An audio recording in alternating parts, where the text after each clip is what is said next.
Most people assume that armies in the Second World War froze because they were unprepared, careless, or maybe even technologically backward.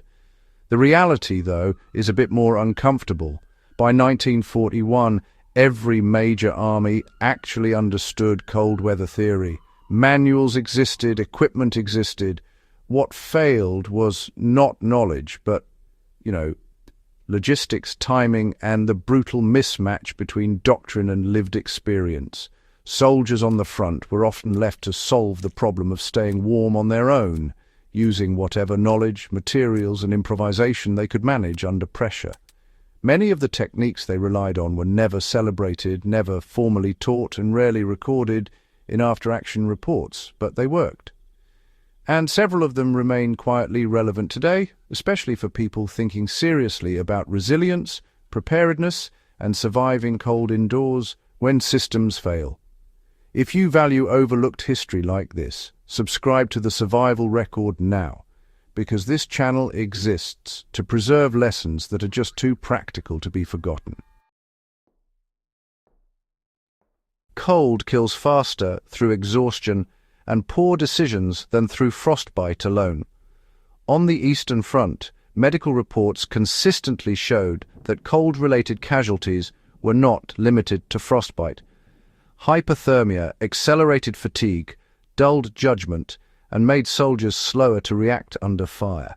A soldier who could not get warm would burn calories at an unsustainable rate, sleep poorly, and make riskier choices. Frontline troops quickly learned that staying warm was not about comfort.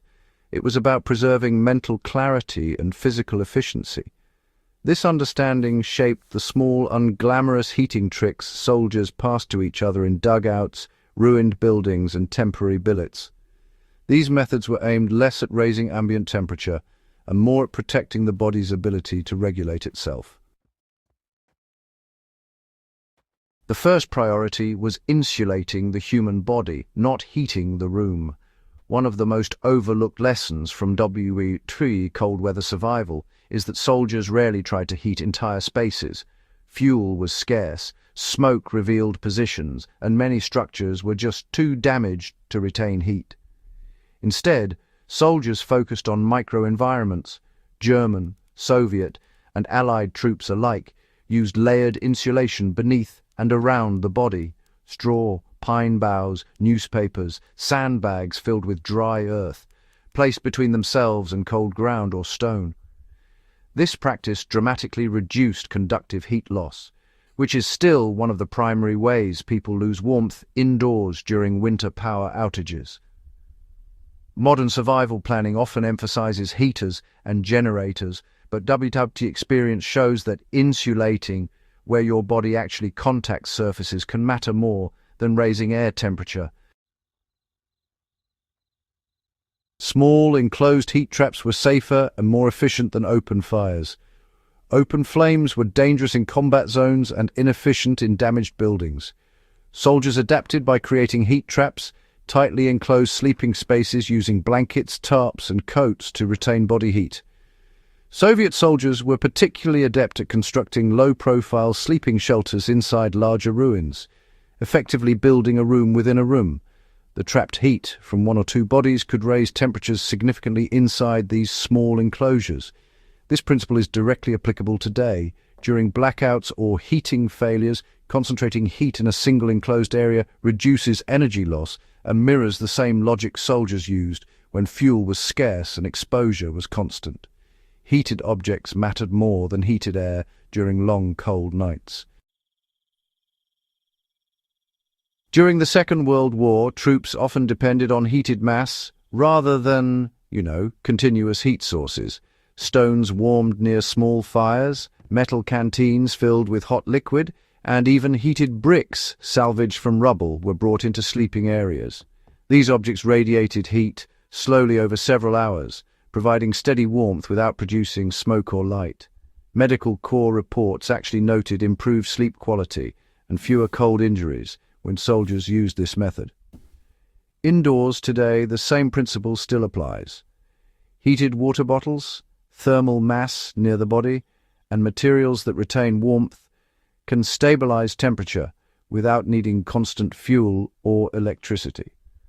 This approach really reflects a deep understanding of heat transfer that emerged quite organically under pressure. Moisture control was just as important as temperature control. Soldiers learned pretty quickly that dampness defeated even the best cold weather gear. Sweat trapped in clothing would freeze, turning insulation into a real liability. Veterans' accounts repeatedly emphasized controlled movement and ventilation, even in extreme cold, to prevent moisture buildup. Dry socks, improvised drying lines near minimal heat sources, and rotating garments became survival necessities. Indoors, this lesson is often ignored. During cold emergencies, humidity from breath, cooking, or overcrowding can reduce perceived warmth and increase heat loss. Second World War soldiers treated dryness as a form of heat, and modern preparedness really benefits from the same mindset. Body heat was pooled deliberately, without sentimentality. In popular culture, shared warmth is portrayed emotionally. In reality, Second World War soldiers treated it as logistics. Sleeping close together conserved energy and reduced caloric demand. This practice was not limited to infantry. Aircrew stranded after crash landings and naval survivors in lifeboats used the same method. Cold weather training manuals published after the war formalized this practice because it demonstrably reduced mortality. Indoors today, the idea of shared sleeping areas during heating failure is often dismissed as uncomfortable or unnecessary. Yet Second World War data shows it is one of the most efficient passive heating methods available when infrastructure collapses. Improvised stoves reflected an understanding of airflow, not just firepower. Frontline soldiers built small, concealed stoves designed to burn low and slow. The famous German hole stove and Soviet trench stoves were engineered to maximize heat output while minimizing fuel use and smoke. These designs influenced post-war military field stove development and civilian camping equipment. The key insight really was airflow control, not flame size. Indoors, this principle translates into careful management of safe heat sources, ventilation, and retention, rather than just raw output.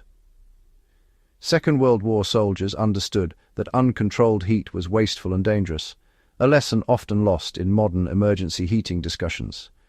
These techniques mattered because failure had long-term consequences. Cold casualties strained medical systems, reduced combat effectiveness, and influenced operational outcomes. The German army's winter losses in 1941–42 forced a re-evaluation of logistics and seasonal planning that shaped later campaigns. The Red Army's emphasis on winter adaptation became a strategic advantage. These heating tricks were not just footnotes, they were survival technologies developed under conditions where mistakes were, frankly, fatal. Their legacy extends beyond the war, informing modern military doctrine and civilian survival training alike. Understanding these lessons honestly changes how we think about preparedness. Second World War soldiers did not wait for ideal equipment. They worked with what existed, adapting principles rather than relying on tools. Insulation, enclosure, thermal mass, moisture control, shared warmth, and efficient airflow are not outdated concepts. They are, in fact, fundamental truths about how humans survive cold. Remembering these practices honors the lived experience of those who endured conditions most people never will, and it equips us with knowledge that remains relevant in an uncertain world.